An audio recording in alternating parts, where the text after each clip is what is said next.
Hello जय हिंद साथियों, स्वागत करता हूँ आज के सामान्य ज्ञान के इस नए वीडियो में। आज की इस वीडियो में हम लोग देखेंगे सामान्य ज्ञान के टॉप 40 ऐसे जीके क्वेश्चन जो आप सभी के आने वाले बिहार पुलिस एग्जाम के लिए वेरी मोस्ट इंपॉर्टेंट होने वाले हैं और आप सभी प्रैक्टिस सेट जरूर लगाइएगा। चलिए क्वेश्चन नंबर 1 की ओर बढ़ेंगे। क्वेश्चन नंबर 1 में पूछा जा रहा है, ब्रिटिश शासन के विरुद्ध बिहार में हुए नोनिया विद्रोह का मुख्य कारण किस खनिज का व्यापार था।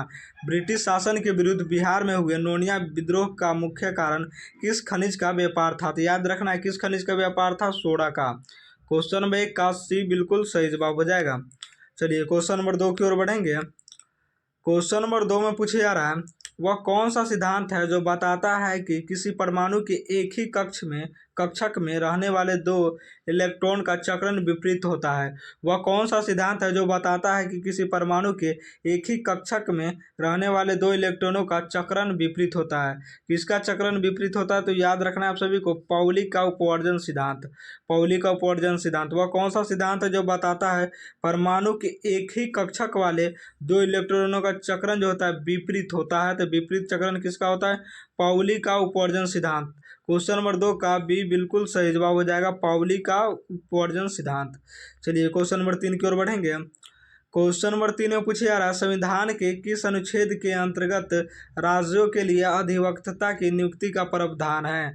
संविधान के किस अनुच्छेद के अंतर्गत राज्यों के लिए अधिवक्ता की नियुक्ति का प्रावधान है। तो याद रखना है अनुच्छेद 165। क्वेश्चन नंबर 3 का बी बिल्कुल सही जवाब हो जाएगा। चलिए क्वेश्चन नंबर 4 की ओर बढ़ेंगे। क्वेश्चन नंबर 4 में पूछा जा रहा है, कोशिका के भीतर प्रोटीन के परिवहन और संश्लेषण में सहायता करने वाली जालिका क्या कहलाती है। कोशिका के भीतर प्रोटीन के परिवहन और संश्लेषण में सहायता करने वाली जालिका क्या कहलाती है। तो आपको याद रखना है जालिका क्या कहलाती है, अंतःप्रवद्वी जालिका, अंतःप्रवद्वी जालिका। क्वेश्चन नंबर 4 का बी बिल्कुल सही जवाब हो जाएगा, अंतःप्रवद्वी जालिका। चलिए क्वेश्चन नंबर 5 की ओर बढ़ेंगे। क्वेश्चन नंबर 5 में पूछा जा रहा है, किस मौर्य शासक के शासनकाल में पाटलिपुत्र में तृतीय बौद्ध संगीति का आयोजन हुआ था। किस मौर्य शासक के शासनकाल में पाटलिपुत्र में तृतीय बौद्ध संगीति का आयोजन हुआ था। तो याद रखना आपको किसका आयोजन हुआ था, अशोक का।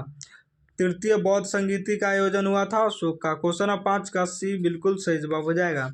चलिए क्वेश्चन नंबर 6 की ओर बढ़ेंगे। क्वेश्चन नंबर 6 में पूछा जा रहा है, वायुमंडल की वह परत जो पराबैंगनी किरणों को सोख कर पृथ्वी की रक्षा करती है तो क्या कहलाती है।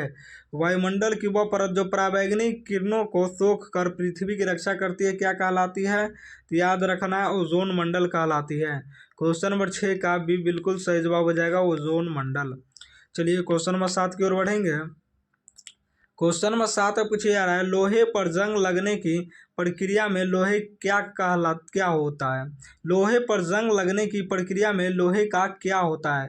लोहे का क्या होता है, तो ऑक्सीकरण होता है। याद रखना है लोहे पर जब जंग लग जाता है इस प्रक्रिया में लोहे का क्या होता है, ऑक्सीकरण होता है। क्वेश्चन नंबर 7 का भी बिल्कुल सही जवाब हो जाएगा। चलिए क्वेश्चन नंबर 8 की ओर बढ़ेंगे। क्वेश्चन नंबर 8 में पूछा जा रहा है, बिहार में स्वदेशी आंदोलन के समय राखी बंधन दिवस किस शहर में विशेष रूप से मनाया गया था। बिहार में स्वदेशी आंदोलन के समय राखी बंधन दिवस किस शहर में विशेष रूप से मनाया गया था। तो याद रखना है किस शहर में विशेष रूप से मनाया गया था, दरभंगा। क्वेश्चन नंबर 8 का सी बिल्कुल सही जवाब हो जाएगा। चलिए क्वेश्चन नंबर 9 की ओर बढ़ेंगे।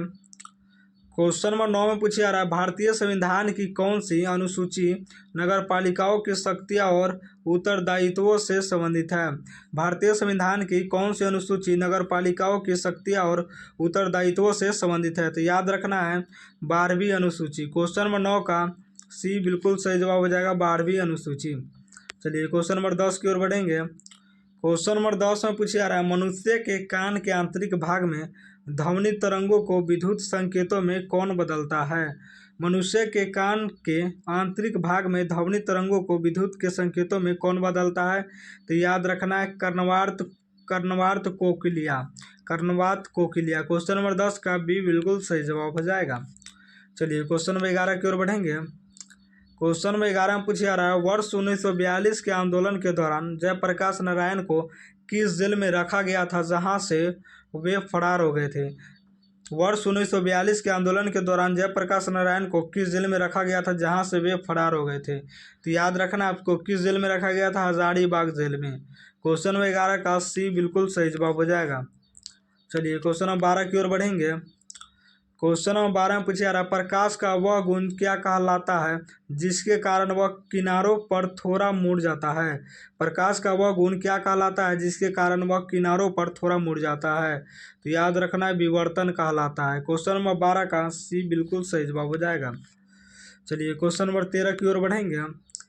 क्वेश्चन नंबर 13 में पूछा जा रहा है, बिहार में स्थित वाल्मीकि व्याघ्र अरण्य किस पर्वत श्रेणी का विस्तार माना जाता है। बिहार में स्थित वाल्मीकि व्याघ्र अरण्य किस पर्वत श्रेणी का विस्तार माना जाता है। तो याद रखना है, शिवालिक श्रेणी का विस्तार माना जाता है। क्वेश्चन नंबर 13 का सी बिल्कुल सही जवाब हो जाएगा। चलिए क्वेश्चन नंबर 14 की ओर बढ़ेंगे।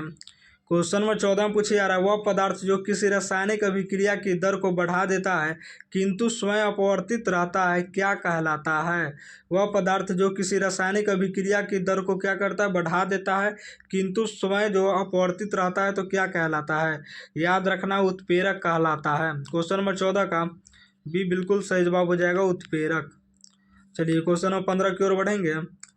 क्वेश्चन नंबर 15 में पूछा जा रहा है, संसद के दोनों सदनों की संयुक्त बैठक की अध्यक्षता कौन करता है। संसद के दोनों सदनों की संयुक्त बैठक की अध्यक्षता कौन करता है। याद रखना है, लोकसभा अध्यक्ष करता है। क्वेश्चन नंबर 15 का सी बिल्कुल सही जवाब हो जाएगा। चलिए क्वेश्चन नंबर 16 की ओर बढ़ेंगे। क्वेश्चन नंबर 16 में पूछा जा रहा है, बिहार के किस प्रसिद्ध नेता को लोकनायक की उपाधि दी गई थी। बिहार के किस प्रसिद्ध नेता को लोकनायक की उपाधि दी गई थी। तो याद रखना, जयप्रकाश नारायण को लोकनायक की जो उपाधि दी गई थी। क्वेश्चन नंबर 16 का सी बिल्कुल सही जवाब हो जाएगा, जयप्रकाश नारायण। चलिए क्वेश्चन नंबर 17 की ओर बढ़ेंगे। क्वेश्चन नंबर 17 में पूछा जा रहा है, तरल पदार्थों की परतों के बीच होने वाले घर्षण बल को वैज्ञानिक भाषा में क्या कहते हैं। तरल पदार्थ की परतों के बीच होने वाले घर्षण बल को वैज्ञानिक भाषा में क्या कहते हैं। तो वैज्ञानिक भाषा में श्यानता कहते हैं। क्वेश्चन नंबर 17 का बी बिल्कुल सही जवाब हो जाएगा, श्यानता। चलिए क्वेश्चन नंबर 18 की ओर बढ़ेंगे। क्वेश्चन नंबर 18 में पूछा जा रहा है, सिंधु घाटी सभ्यता का वह स्थल जो राजस्थान में स्थित है और जहां से जोते हुए खेत के साक्ष्य मिले हैं। सिंधु घाटी सभ्यता का वह स्थल जो राजस्थान में स्थित है और जहां से जोते हुए खेत के साक्ष्य मिलते हैं। तो याद रखना है आप सभी को, कालीबंगा। क्वेश्चन नंबर 18 का सी बिल्कुल सही जवाब हो जाएगा, कालीबंगा। चलिए क्वेश्चन नंबर 19 की ओर बढ़ेंगे। क्वेश्चन नंबर 19 से पूछा जा रहा है, मानव शरीर में शर्करा की मात्रा को नियंत्रित करने वाला हार्मोन इंसुलिन कहाँ उत्पन्न होता है।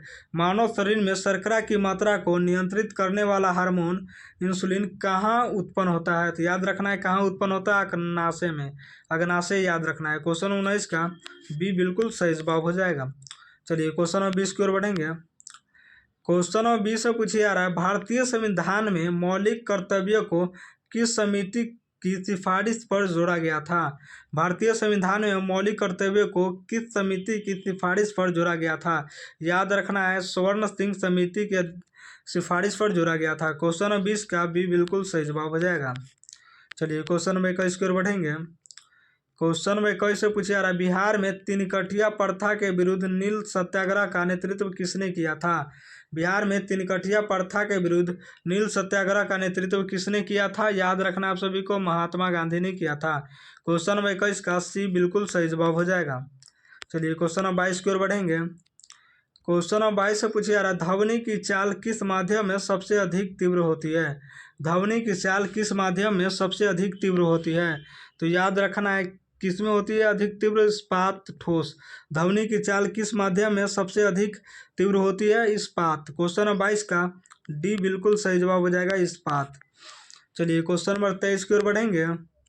क्वेश्चन नंबर 23 से पूछा जा रहा है, गौतम बुद्ध ने अपना प्रथम धर्म उपदेश किस स्थान पर दिया था। गौतम बुद्ध ने अपना प्रथम धर्म उपदेश जो है किस स्थान पर दिया था। याद रखना है आपको, सारनाथ में दिया था। गौतम बुद्ध ने अपना प्रथम धर्म उपदेश जो है किस स्थान पर दिया था, सारनाथ। क्वेश्चन नंबर 23 का सी बिल्कुल सही जवाब हो जाएगा, सारनाथ। चलिए क्वेश्चन नंबर 24 की ओर बढ़ेंगे। क्वेश्चन नंबर 24 से पूछा जा रहा है, पृथ्वी की सतह पर गुरुत्वीय त्वरण का मान ध्रुवों की तुलना में भूमध्य रेखा पर कैसा होता है। पृथ्वी की सतह पर गुरुत्वीय त्वरण का मान ध्रुवों की तुलना में भूमध्य रेखा पर कैसा होता है? तो याद रखना है कम होता है। क्वेश्चन नंबर 24 का बी बिल्कुल सही जवाब हो जाएगा कम। चलिए क्वेश्चन नंबर 25 की ओर बढ़ेंगे। क्वेश्चन नंबर 25 में पूछा जा रहा है बिहार विधानसभा के वर्तमान सदस्यों की कुल संख्या कितनी है? बिहार विधानसभा के वर्तमान सदस्यों की कुल संख्या कितनी है? याद रखना है 243 है। क्वेश्चन नंबर 25 का सी बिल्कुल सही जवाब हो जाएगा 243। चलिए क्वेश्चन नंबर 26 की ओर बढ़ेंगे। क्वेश्चन नंबर 26 में पूछा जा रहा है सूर्य से आने वाले प्रकाश को पृथ्वी तक पहुंचने में लगभग कितना समय लगता है? सूर्य से आने वाले प्रकाश को पृथ्वी तक पहुंचने में लगभग कितना समय लगता है? तो याद रखना है आप सभी को 8 मिनट का समय लगता है। क्वेश्चन नंबर 26 का बी बिल्कुल सही जवाब हो जाएगा 8 मिनट। चलिए क्वेश्चन नंबर 27 की ओर बढ़ेंगे। क्वेश्चन नंबर 27 से पूछा जा रहा है शुद्ध जल का मान पीएच पैमाने पर कितना होता है? शुद्ध जल का मान पीएच पैमाने पर कितना होता है? याद रखना 7 होता है। क्वेश्चन नंबर 27 का बी बिल्कुल सही जवाब हो जाएगा। शुद्ध जल का पीएच मान जो होता है पैमाने पर कितना होता है? 7 होता है। चलिए क्वेश्चन नंबर 28 की ओर बढ़ेंगे। क्वेश्चन नंबर 28 से पूछा जा रहा है बिहार का वह जिला जो पश्चिम बंगाल और नेपाल दोनों के सीमा के साथ साझा करता है? कौन सा वह जिला है जो पश्चिम बंगाल और नेपाल दोनों के सीमा के साथ साझा करता है? किशनगंज। क्वेश्चन नंबर 28 का बी बिल्कुल सही जवाब हो जाएगा किशनगंज। चलिए क्वेश्चन नंबर 29 की ओर बढ़ेंगे। क्वेश्चन नंबर 29 से पूछा जा रहा है मनुष्य के शरीर में कुल कितनी पसलियाँ पाई जाती हैं? मनुष्य के शरीर में कुल कितनी पसलियाँ पाई जाती है? याद रखना 24 पसलियाँ पाई जाती है। क्वेश्चन नंबर 29 का सी बिल्कुल सही जवाब हो जाएगा। चलिए क्वेश्चन नंबर 30 की ओर बढ़ेंगे। क्वेश्चन नंबर 30 से पूछा जा रहा है सत्यमेव जयते शब्द कहाँ से लिया गया है? सत्यमेव जयते शब्द कहाँ से लिया गया? मुंडक उपनिषद से। मुंडक उपनिषद से लिया गया है। क्वेश्चन नंबर 30 का सी बिल्कुल सही जवाब हो जाएगा। चलिए क्वेश्चन नंबर 31 की ओर बढ़ेंगे। क्वेश्चन नंबर 31 से पूछा जा रहा है बिहार में प्रवाहित होने वाली कौन सी नदी उत्तर की ओर बहती हुई गंगा में मिलती है? बिहार में प्रवाहित होने वाली कौन सी नदी उत्तर की ओर बहती हुई गंगा में मिलती है? याद रखना है सोन नदी। क्वेश्चन नंबर 31 का सी बिल्कुल सही जवाब हो जाएगा सोन। चलिए क्वेश्चन नंबर 32 की ओर बढ़ेंगे। क्वेश्चन नंबर 32 से पूछा जा रहा है विद्युत धारा को मापने के लिए किस यंत्र का प्रयोग किया जाता है? विद्युत धारा को मापने के लिए किस यंत्र का प्रयोग किया जाता है? याद रखना है आमीटर का उपयोग किया जाता है। क्वेश्चन नंबर 32 का भी बिल्कुल सही जवाब हो जाएगा आमीटर। चलिए क्वेश्चन नंबर 33 की ओर बढ़ेंगे। क्वेश्चन नंबर 33 में पूछा जा रहा है गांधी जी ने किस घटना के बाद असहयोग आंदोलन स्थगित कर दिया था? गांधी जी ने किस घटना के बाद असहयोग आंदोलन को स्थगित कर दिया था? आपको याद रखना है चौरी चौरा कांड के बाद स्थगित कर दिया था। क्वेश्चन नंबर 33 का भी बिल्कुल सही जवाब हो जाएगा। चलिए क्वेश्चन नंबर 34 की ओर बढ़ेंगे। क्वेश्चन नंबर 34 से पूछा जा रहा है रक्त का थक्का जमने के लिए कौन सा विटामिन आवश्यक है? रक्त का थक्का जमने के लिए कौन सा विटामिन आवश्यक है? विटामिन के।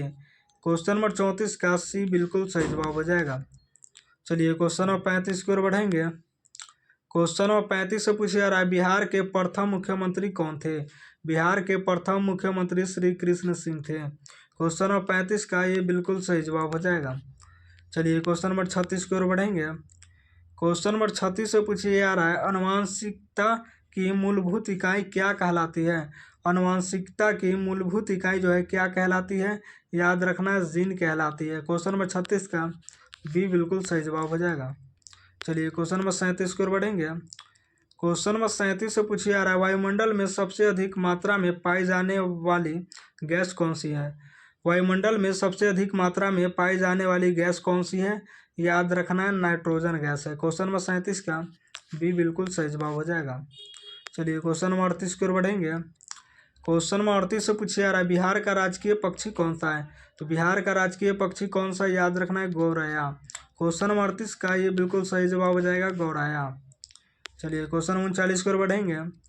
क्वेश्चन नंबर 39 से पूछा जा रहा है सौर मंडल का सबसे छोटा ग्रह कौन सा है? सौर मंडल का सबसे छोटा ग्रह कौन सा है? बुध ग्रह है। क्वेश्चन नंबर 39 का सी बिल्कुल सही जवाब हो जाएगा बुध। चलिए क्वेश्चन नंबर 40 की ओर बढ़ेंगे। क्वेश्चन नंबर 40 से पूछा जा रहा है विद्युत बल्ब का तंतु किस धातु का बना होता है? तो विद्युत बल्ब का तंतु जो है किस धातु का बना होता है? याद रखना है टंगस्टन का।